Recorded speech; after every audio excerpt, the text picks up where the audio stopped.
Oi, pessoal, boa noite. Estamos aqui hoje começando essa pequena aula à distância, né? Em virtude dessa questão aí do coronavírus, a gente não pode estar com contato presencial, então optei por fazer tipo essa live que eu pretendo lançar no YouTube e no Classroom para vocês, né? Cada um acompanha como quiser. Hoje, o tema da aula, providenciei esse pequeno quadrinho, seria efeitos do casamento. Ela está invertida porque a câmera do computador é invertida, mas não tem problema porque depois eu vou tentar disponibilizar a foto para vocês no Classroom. Mas hoje a gente pretende estudar o efeito do casamento. Que efeito do casamento vem lá a partir do artigo 1565.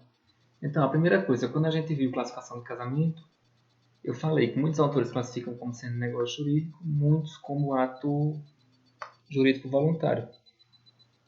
Então, vê só, nenhum nem outro está errado, mas a grande questão de se considerar como ato jurídico voluntário ou como negócio jurídico vem dessa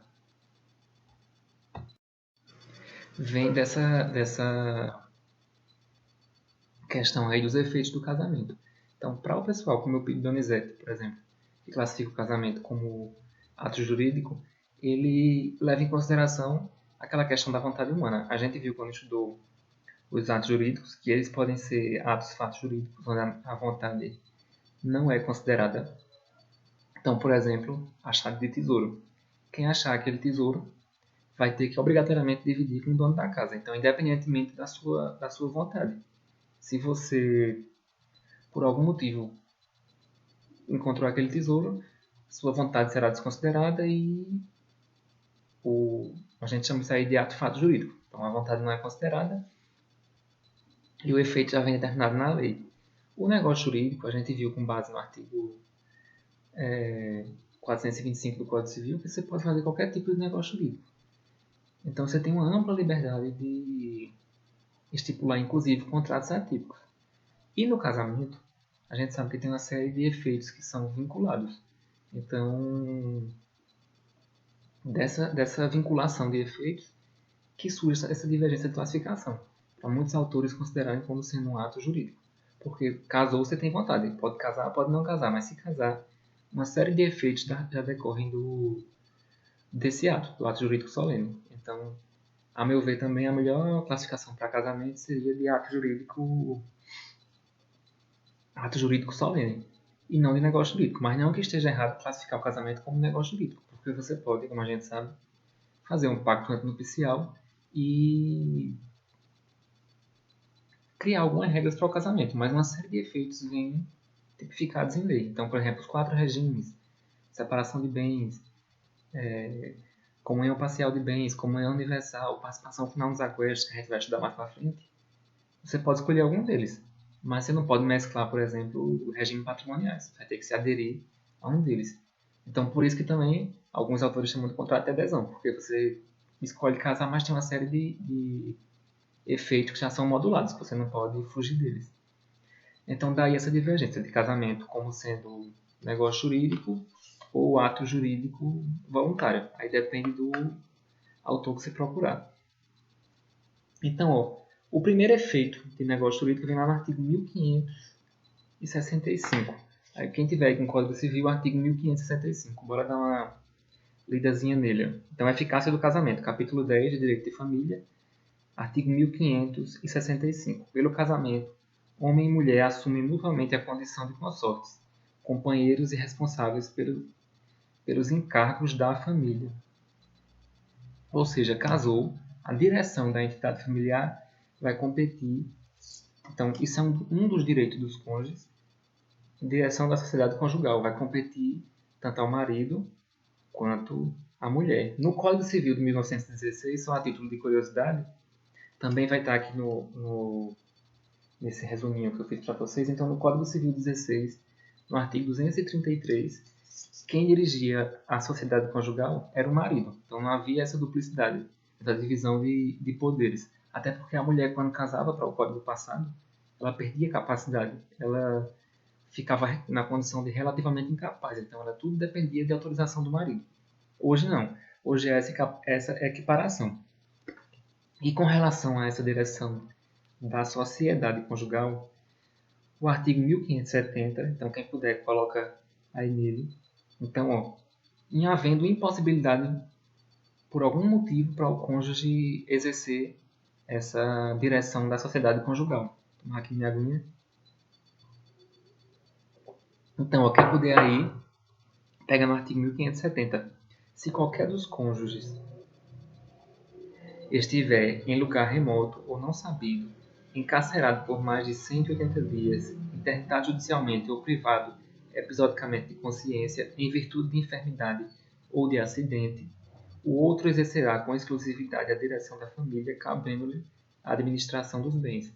Ou seja, o cônjuge está em possibilidade por qualquer motivo, logicamente, a direção da sociedade conjugal será dirigida pelo cônjuge que não estiver nessa situação. Então, artigo 1570, havendo impossibilidade de um dos cônjuges, o outro é quem vai fazer essa direção.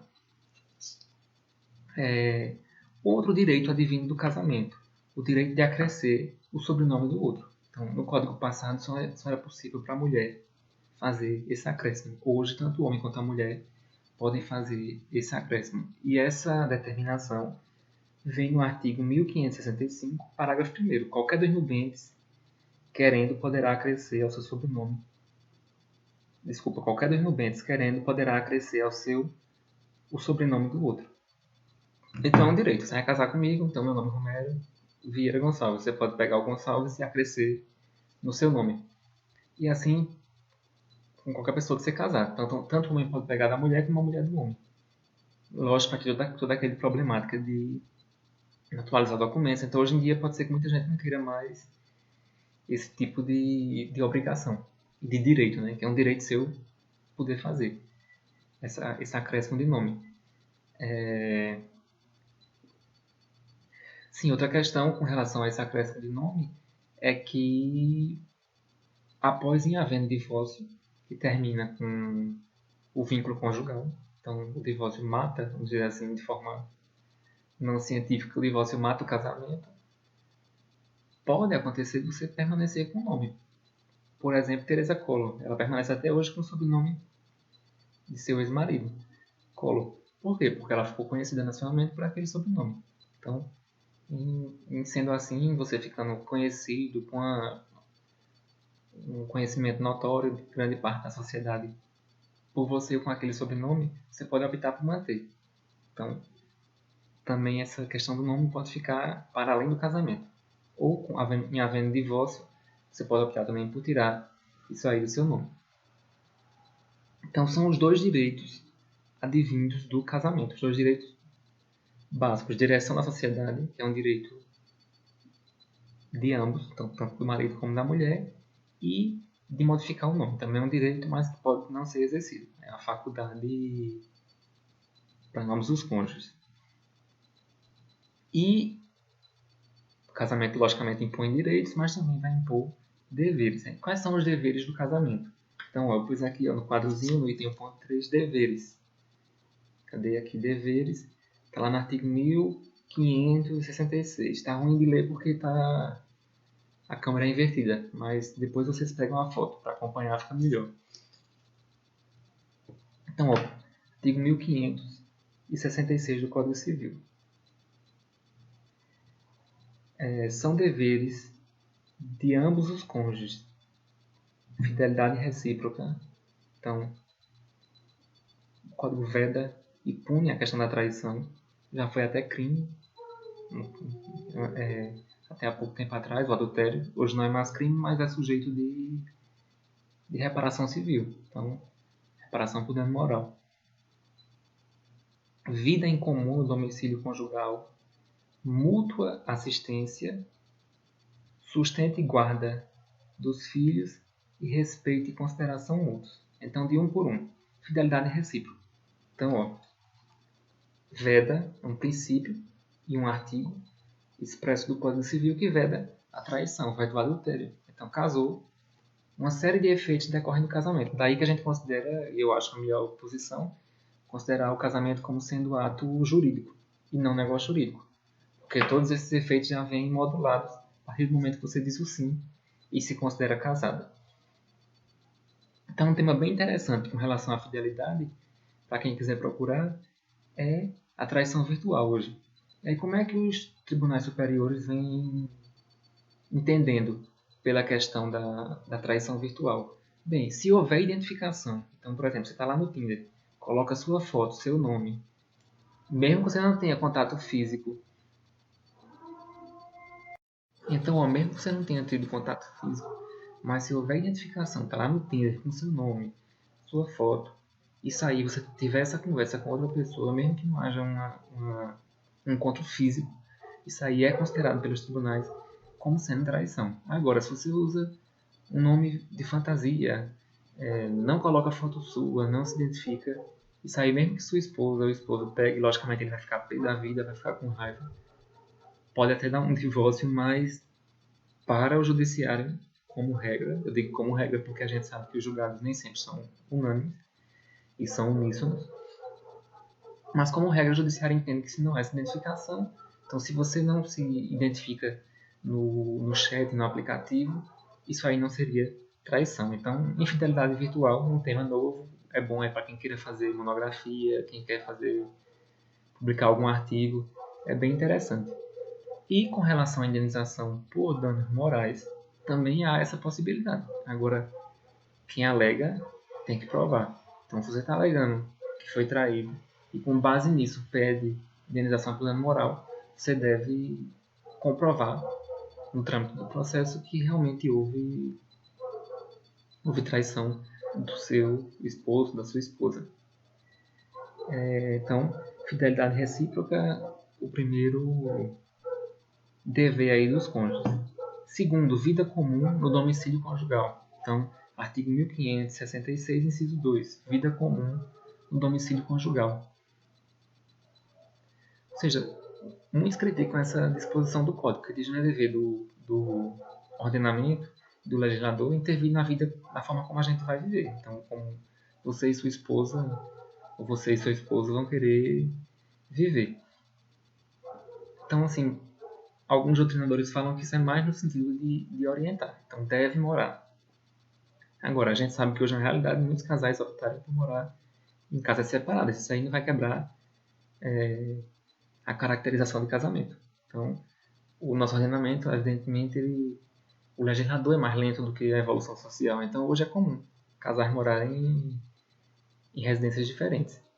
Outra coisa, se um dos cônjuges abandona o lar conjugal, sem dar notícia, aquela velha história, foi comprar cigarro, nunca mais voltou. Isso aí tem uma série de implicações, inclusive pode conduzir a uso capião por abandono de lar, que vem no artigo 1240-A, que fala que se você sai de casa pelo período de 2 anos, seu imóvel tem até 250 metros quadrados, é condomínio seu, de seu esposo ou de sua esposa, ou seja, cada um tem metade da propriedade. Então, o que abandonou a propriedade, o outro vai conseguir em 2 anos usucapi. Logicamente, se for abandonado, sem deixar nenhuma justificativa. Agora, se você trabalha em outra cidade, se foi lhe imposto alguma medida restritiva, por Lei Maria da Penha, alguma questão aí que lhe obriga a se afastar do lar, isso aí não é considerado abandono de lar e não vai garantir ao cônjuge que fica, então não vai garantir ao cônjuge que fica o direito ao usucapi, a outra metade da sua propriedade. Lembrando também que o casal, para conseguir, o cônjuge que fica para conseguir essa usucapião, ele deve ter como único bem aquele imóvel. Então, o imóvel é metade de um, metade do outro, é o único bem do casal, até 250 metros quadrados, não possui nenhum imóvel no seu nome, e aí o que abandonar em 2 anos pode perder a propriedade pela usucapião. Então, esse dever aí de morar na mesma casa é uma orientação, mas também pode lhe conduzir a alguma sanção para aquele cônjuge que abandona realmente o lar. Tudo ok até aí? É bem estranho para mim dar aula sem interação dos meus alunos, sem dúvida, mas bora lá seguindo. Inciso 3, artigo 1566, inciso 3. Então, são deveres de ambos os cônjuges a mútua assistência.